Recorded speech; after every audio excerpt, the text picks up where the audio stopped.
Hi guys, good morning to all of you. Uday classes Daudnagar से आज मैं एक वीडियो आपको डिस्ट्रीब्यूटिव प्रोनाउन से संबंधित दे रहा हूँ। बहुत सारे वीडियो हर एक प्रोनाउन के हर एक पार्ट्स पर मैं एक वीडियो दे चुका हूँ। इसके बाद मैं एडजेक्टिव से संबंधित चर्चा करूंगा, यानी कि पूरे पार्ट्स ऑफ स्पीच को पार्ट बाय पार्ट करके मैं आपको वीडियो में डाल दूंगा और हर एक चैप्टर को इसी तरह से डालूंगा। आइए, लेकिन एक सूचना मैं दे दूं कि 1 मार्च 2023 से उदय क्लासेस दाऊदनगर से ही आपको लाइव क्लास दिया जाएगा प्रतिदिन 1 घंटा, और ऑनलाइन फी है मात्र 200 रुपया प्रति ईयर। 200 रुपया दिए और साल भर तक आप ऑनलाइन क्लासेस घर बैठे उदय क्लासेस दाऊदनगर का आनंद लीजिए। तो जल्दी से आप जनवरी से एडमिशन स्टार्ट होगी, आप उसमें नामांकन करवा लेंगे। ओके, चलिए आज मैं आपको देता हूं डिस्ट्रीब्यूटिव प्रोनाउन से संबंधित कि what is distributive pronoun. Distributive pronoun है क्या and where we use distributive pronoun and what is the rules of distributive pronoun.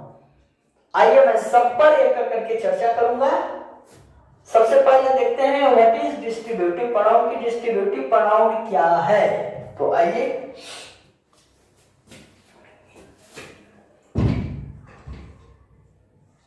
each, either, and neither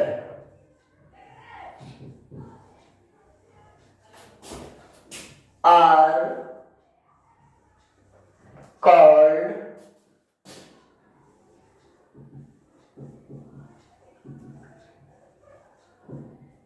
distributive pronoun.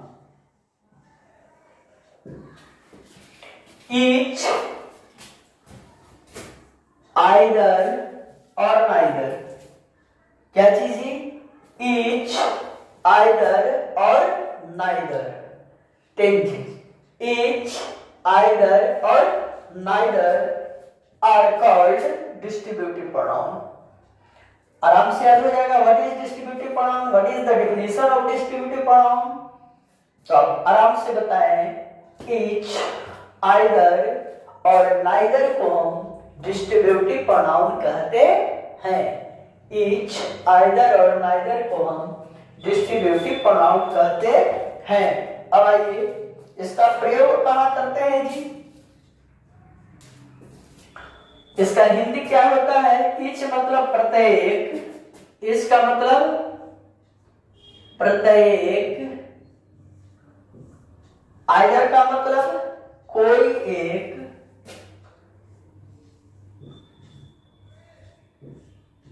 कोई एक, नाइदर का मतलब क्या होता है जी? कोई नहीं,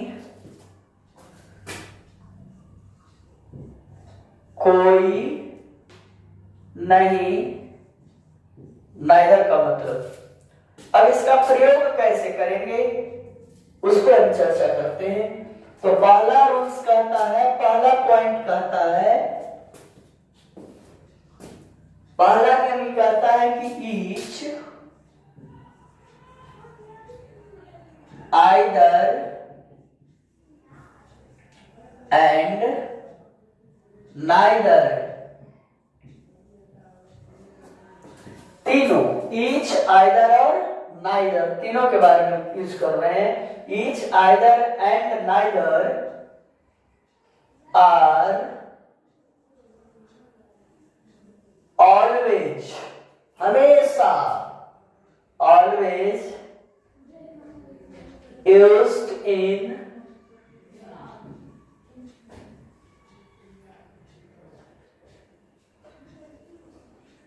singular and take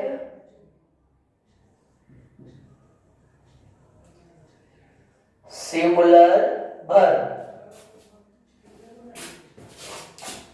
each, either और neither का प्रयोग हमेशा, याद रखेंगे, हमेशा और हमेशा सिंगुलर के रूप में करते हैं और वह अपने साथ वर्ब भी क्या लेता है जी, सिंगुलर लेता है। कौन सा वर्ब लेता है, सिंगुलर लेता है। जैसे प्रत्येक पढ़ रहे हैं, क्या होगा, प्रत्येक पढ़ रहे हैं। तो देखो जी प्रत्येक का अंग्रेजी क्या होगा,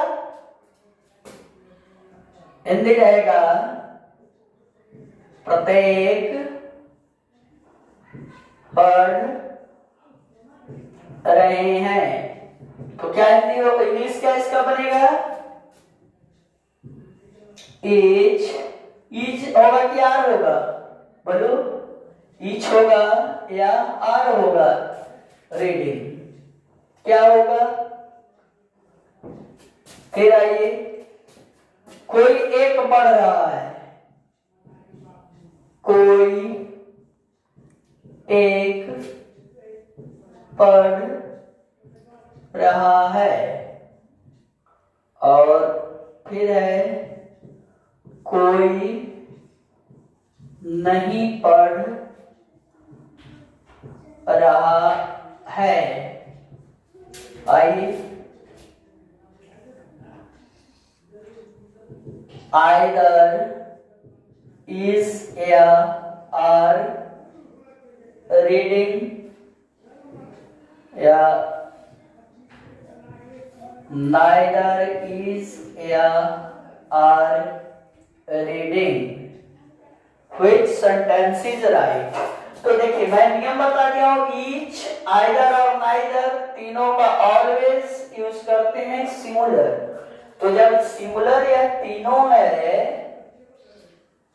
each, either और neither सिंगुलर है, तो आर का यूज होगा जी। आर को काट डालो, सीधे काट दो। आर 100% क्या होगा जी, गलत होगा। आर क्या होगा जी, गलत होगा। इसलिए कि each, either और neither तीनों लेगा सिंगुलर वर्ब। कैसा वर्ब लेगा जी, सिंगुलर वर्ब लेगा। अब यह सेंटेंस क्या हो गया, सही हो गया। H is reading, either is reading और neither is reading। क्लियर, समझ गए। यानी कहीं भी आप यूज करें each, either और neither को, तो हमेशा और हमेशा सिंगुलर के रूप में यूज करें, सब्जेक्ट के रूप में। और आने वाला जो वर्ब होगा, कमिंग वर्ब भी होगा, वो सिंगुलर होगा, प्लूरल कभी नहीं होगा। यदि आप यूज कर देते हो तो उसको काट डालो, छोड़ो नहीं। क्लियर, चलिए आते हैं हम लोग इसका दूसरा पॉइंट, सेकंड पॉइंट के ऊपर। ये सेकंड पॉइंट में अब हम कैसे देखेंगे, तो देखिए इसको।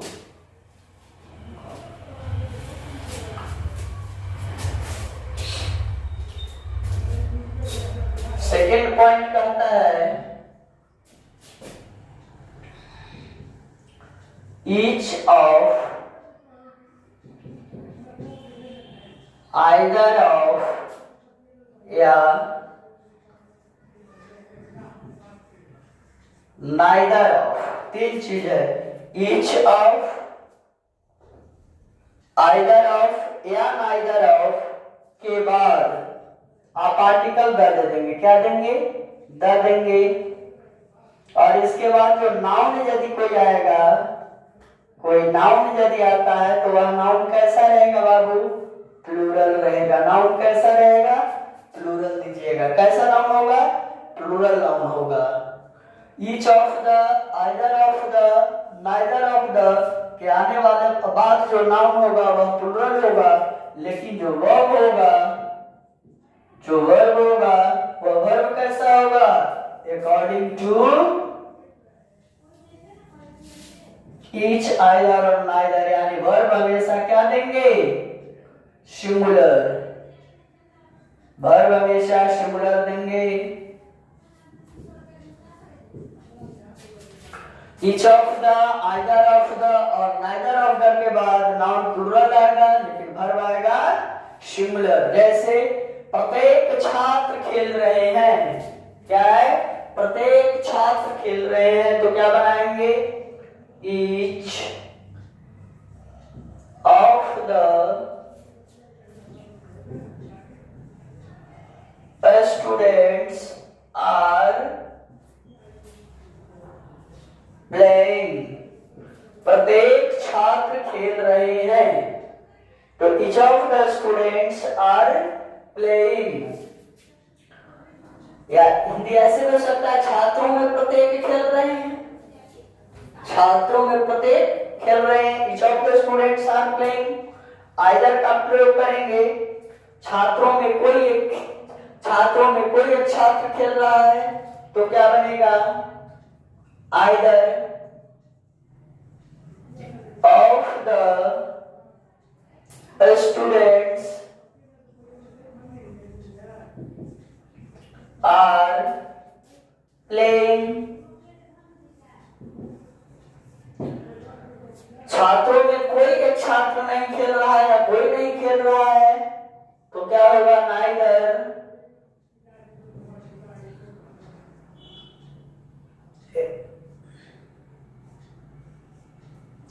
neither of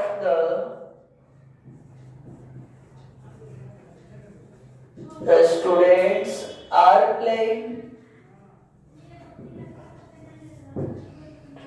अब देखिए, आपको देखने से तो लग रहा है कि यहाँ प्लूरल है, स्टूडेंट्स सब क्या है जी, प्लूरल है। और देखो इधर ही प्लूरल दे दिया है और एक ऑप्शन और दे रहा हूं, इज, सब में एक ऑप्शन और डाल रहा हूं, इज। अब बताओ विच इज राइट, राइट कौन है? तो जानते हैं हम लोग क्या करते हैं, बड़ी आराम से कर देंगे, ये प्लूरल है इसलिए सही क्या है जी, आर। लेकिन यहीं पे हम लोग गलत कर जाते हैं, कॉमन इधर यही है, कंपटीशन वगैरह के एग्जाम में यही पूछता है और हम लोग गलत कर जाते हैं।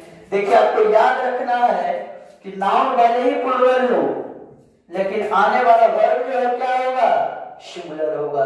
क्या होगा, सिंगुलर होगा। तो ये सेंटेंस सही कैसे होगा, each of the students are playing सही होगा या each of the students is playing होगा? तो each वाला सही होगा, r वाला को काट डालो जी, r वाला को क्या कर देना, काट डालना, r वाला सही नहीं होगा। जब भी सही होगा तो each वाला होगा, each of the students is playing, either of the students is playing, neither of the students is playing। Is वाला सही होगा, सिंगुलर वर्ब वाला सही होगा। क्यों? क्योंकि यहाँ पर ईच, आइदर और नाइदर सब्जेक्ट के रूप में आया है और ईच, आइदर और नाइदर यदि सब्जेक्ट के रूप में आता है तो आने वाला नाउन प्लूरल होता है लेकिन वर्ब जो होता है वह हमेशा और हमेशा सिंगुलर होता है जी। एनी प्रॉब्लम नहीं ना? जल्दी से इसको स्क्रीनशॉट कर लीजिए। हो गया? चलिए, ओके, बाय।